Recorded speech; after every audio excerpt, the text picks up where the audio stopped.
Hello, friends, and welcome to Season 9 of the Future Ready Librarians podcast series, Leading from the Library. This is a podcast for all librarians wherever you are in your journey. It is filled with amazing guests, important topics, and engaging conversations that will inspire, engage, and support all of us as future ready librarians. I am your host, Shannon McClintock Miller. I am the district teacher librarian at Van Meter Community School in Van Meter, Iowa, and serve as the Future Ready Librarians leader. I have the pleasure of working within my library and school community and also with others around the country and world through the Future Ready Librarian events, conferences, consulting, writing, and more. I am honored to bring these voices and the work of others to our podcast and to all of you. Well, today I'm happy because my amazing friend Amanda is going to join us on the podcast to talk about something so cool that she has brought to her district and to her library. And it's Comic-Con. And I love this because I think it's so neat how you took this idea and you turned it into a district-wide event that I'm sure that your kids absolutely loved. And so I can't wait to hear more. But let's just start by having you say a little bit about yourself and all the amazing things that you do. Oh goodness, you're so sweet. My name is Amanda Hunt. I am a middle school 6 through 8 librarian in central-ish Texas. And I believe this is going to be my 20th year in education. So I can't believe that. But I've been a librarian for 14 years now, and I'm very involved in our Texas Library Association as well as ALA and AASL and just all the things I love, presenting, talking about educational technology, and obviously literacy. I love it. Well, thanks for joining us again. And I just can't wait to hear about how you did this in your school. And let's just start with if nobody's ever heard of Comic-Con, let's talk about that first. Absolutely. And it's funny because I guess because in the literacy librarian world, it's something that we're, somewhat familiar with, even if you've maybe never been to one. But yeah, when I started talking about this, like so many people had no idea what I was talking about. So yeah, so a Comic-Con is a celebration of all things graphic novels, comic books, manga, anime. And they can be, little events where it's like at a convention center or somewhere smaller, even all the way up to what just finished 2 days ago, which is the San Diego Comic-Con, which is the biggest one in the world, I think. And I had friends that were presenting there, and just definitely like bucket list for me to be able to go to one of those one day. It's so cool to see people cosplaying, which is another term I think I learned a lot of people didn't know what that is either.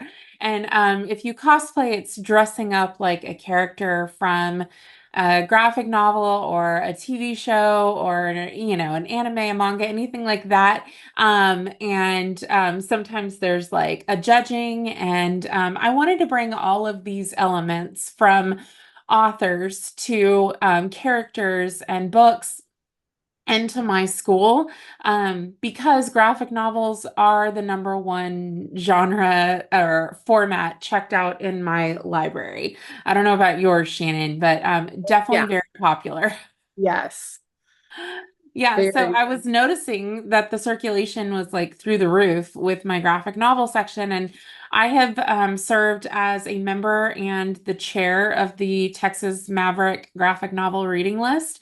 And so, being a part of that committee, I was able to, lucky enough to get a bunch of books sent to me to review, and then I put them in my library. So I do have the largest graphic novel section in our district because of that, and also just making it a priority to order books like that when I'm doing and collection development because that's what the kids want.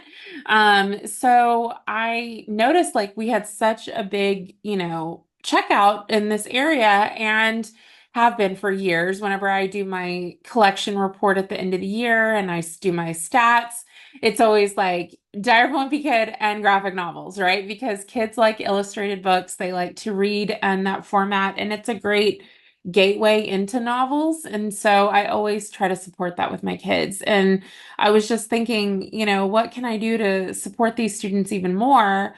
And that's where the idea of hosting a Comic-Con kind of came about. Oh, that's so cool. I mean, that is so how many times have you done this now? This is my first time in May of 2024. It was the first time I did it. Already like learned a lot, but didn't really know anything about what I was doing. So that's a big reason why I'm like sharing this, because if you are somebody out there that like has the idea but not quite sure where to start or how to start, I definitely wanted to give like those like go-to tips Yeah. and organization, just to kind of get it off the ground. Because Yeah, once you that's start, it's gonna take off on its own. I promise you. yeah, and that's what we want to know. That's why you're here, right? So, like, I Bless. mean, what are those lessons and steps? Like, So, if you know anything about me, I'm very type A. I want to be in control of things, especially if it's something that like I'm hosting or I'm in charge of. So, this was very hard for me. One, because I'd never done it before. So, I didn't know what to ask when it came for like help and assistance. Like, everyone's like, I love this idea. Let me know how I can help. And I was like, I don't know. I didn't know how big it was going to be. I didn't know kind of what reactions we were going to get from different people. And I started kind of small with the idea. I wanted it to be just something on my campus, but the more we would have librarian meetings and have conversations with other librarians. And I went to an event in San Antonio called Library Palooza that happens every year. And I attended a session with Gabriella Epstein. She is an author illustrator that did the Babysitter graphic novel books. She illustrated the book Invisible.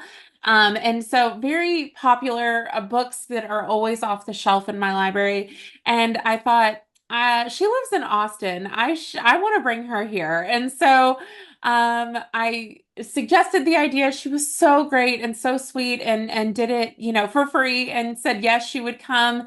And I didn't want just my students to have that experience. So that's when I decided to partner with our elementary feeder schools.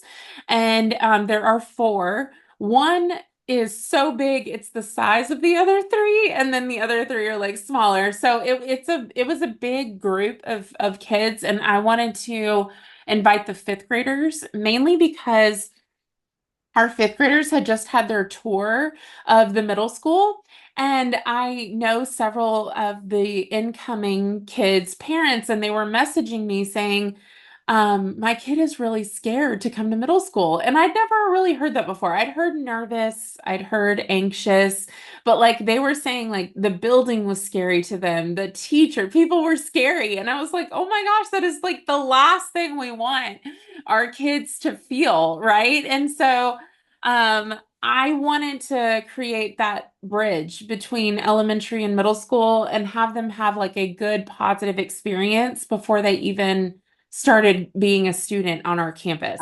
So I reached out to our elementary librarian feeder schools and asked them to partner with their fifth grade teachers. And we brought all the fifth graders over to see Gabriella speak in several different sessions. And just like the best response ever.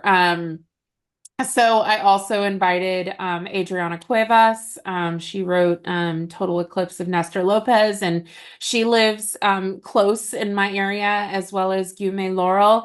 And they are both Latinx authors that speak Spanish and had like a upbringing in like Texas area. And they were able to speak to our emerging bilingual students who don't always see themselves in a role of like being an author, especially since often they are working on the language of English in addition to keeping their language of Spanish.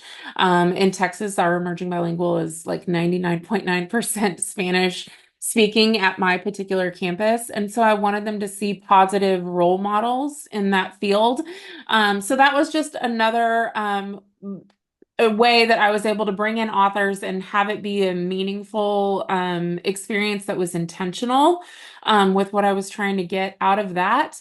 But the actual Comic-Con is the big thing that all the kids were talking about, and kind of how I wanted that to be was stations set up, right? So I set up 20 stations in the library and beyond, outside, in the hallways, things like that, where students had to complete an activity or attend that particular station, and they would get a punch card stamped. Once they got 10 stamps, they were able to go to the Prizetopia area, where I had so many graphic novel books of like advanced reader copies or just copies that I'd been able to purchase using Scholastic dollars. And I had prizes and toys and, school supplies and balloons were a huge hit. Candy, just like things like that, that they were so excited for, and they could do it as often as they wanted to, right? So this was happening in conjunction with author visits and things like that. And then after school was when I invited the entire this side of town to the event, where we had food trucks and we had a gaming truck, and that my PTA was so generously paid for. Our public library has a mobile library on wheels called the Rio Mobile, and they came out and signed kids up for library cards and like shared their summer reading things that they were doing. And then like we just had like all different kinds of vendors, that like we have one of my favorite vendors. He is a freshman. He's going to be a sophomore in high school next year. He 3D prints these dragons and unicorns and mythical creatures that move, and they're just Oh, stunning. Yes. And like he sells them at our local farmers market. And so when I saw him, I was like, hey, I'm doing something I think you might be interested in. And he was a little hesitant because, like, he's 14 years old and it would have caused him to miss a day of school to be there to sell. He didn't really know how much product to bring. He was floored. His stuff sold out, and his mom had to bring more things from his house to so sell. nice. Oh my gosh, he was so thankful that I had asked. And like, he was like, please invite me anytime. I'm going to start working now so that I can have enough product for next year. Like, that was just so cool to see like an entrepreneur of like their peers to And it be. was a kid. Yeah. Yes. Yes. And he was so like professional, and he had little business cards, and it was just like I wanted to bring like all of my students and be like, look, this is how like having a business. You found something that was a niche in the market, and he's selling it, and he does so well, so well. So that was just another bonus that I was happy to have. And so it was just so great to have all the vendors out there. We have a Pokemon store in our town, and they're called Pokepon, and they came out, and we have a gaming store. And so just like a lot of I wanted to really highlight our local businesses as well, just to kind of, and the same thing with the food trucks. I wanted to have like local businesses there. We have a teacher that has a snow cone truck, so I made sure he was involved. So, making it very community focused. And I feel like, Shannon, the big reason behind all of this was, yes, a literacy event, a love for books, a love for graphic novels, and to educate the community on what a graphic novel is and that it's a legitimate form of reading. But I think the overarching meaning behind all of this was community involvement during a time when we are really struggling with negative press surrounding libraries and librarians in Texas. And so for me, I'm not very go out and run and introduce myself and shake hands and be very uh just like like a talker, I guess. Like I'm Yeah. not like I'm an introvert that is forced to extrovert. That's what I say all the time. And so I'm not one to like go out in the community and like tell everyone what a librarian is and like that kind of stuff. But I feel like the way that I could do it is through action. And so so many parents, so many community members, our local newspaper came and covered it, and our social media for the district was very great. And so that's how I feel like we're gonna create awareness around what librarians do is through events like this and showing our community what we do. So that way, when crazy, ludicrous stories come out about our profession, we have people on our side that are like, no, they don't do that. They host events like this for our kids. Like, so Ah, so great. that was my motivation, I think, ultimately, and it's something that I'm very excited to continue for years to come. Oh, yeah, that's what I was going to ask you. Like, this event was so amazing. I Yes. want to come. I mean, it sounds like it was so much fun. So, what are your goals like as you move forward? Are you planning the event at the same time this year? Like, how does Yes. that? Yeah. Yes. So I had called this event Unicon because our district mascot forever, the invention of our district, has been a unicorn.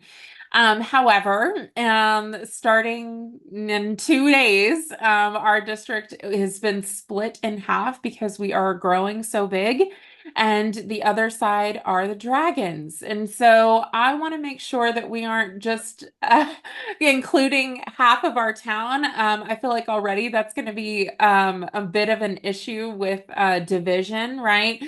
We have people actually move here so they can be unicorns. So it's so funny to me that it's such a big deal, but it is, and I don't want to add to any of the division between our two parts of town. So I'm renaming it Mythicon. So that way all of the mythical creatures can be involved. And because of that, my campus very quickly realized we could not hold 600 plus parents and students for the event itself. Not to mention parking is a bit of an issue at my school. We had to use like a church parking lot across the street. So I'm already working with our event center in town to see if they can help me brainstorm some ideas of different places we could host this. And now all of the librarians will be able to be involved and help me create a committee, because this was a lot on my shoulders, and it's not something I would ever recommend to anyone to do. I will be sharing out our progression in this. I will share out the different committees that I create, how many people are on each, so that other people can take that model as opposed to do it all yourself model. Because I spent way too much of my own money on this event that I really am trying to look forward and see how we can better like partner with local businesses that can help us.